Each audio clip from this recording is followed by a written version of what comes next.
Our collective understanding of intersectionality is something that's missing in this moment, and it's never been more important. Kimberly Crenshaw created this term, and she's a lawyer, and her analysis actually came through that perspective.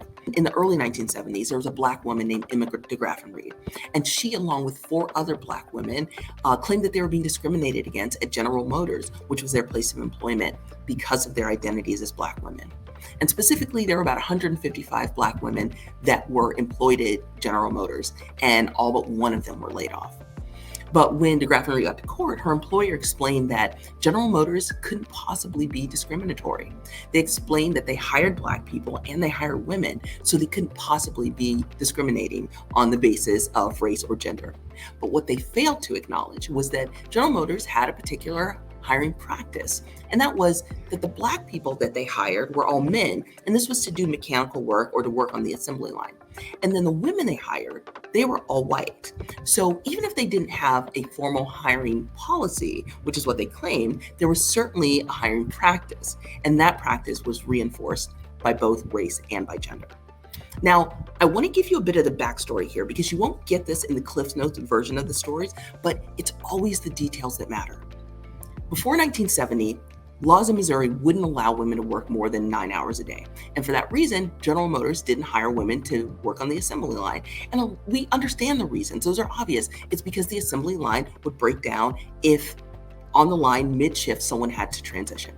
And so then after the laws changed in 1970, General Motors started hiring women in all parts of the company, and this included Black women. So by 1973, General Motors employed 155 Black women of their some 8,500 employees. And so when they had layoffs the next year, the last ones hired were the first ones fired. And because General Motors didn't hire Black women before 1970, the Black women were the first to go.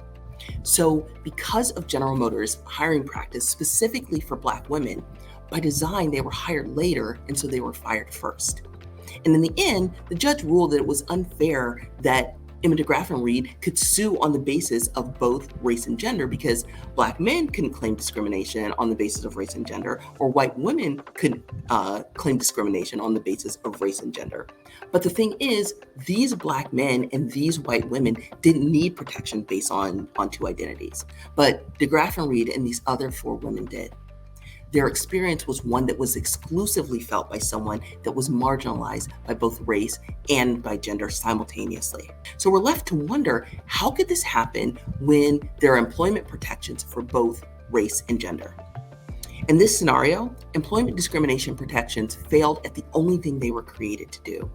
But the system was never designed to support someone like Emma DeGraffenreid. So we're left with this dilemma, and that is that when systems fail to work as intended, they don't consider the most underrepresented populations, and this has structural implications. And Kimberly Crenshaw says it like this. She says, if we aren't intersectional, some of us, the most vulnerable, are going to fall through the cracks. And so that's where the term intersectionality comes from.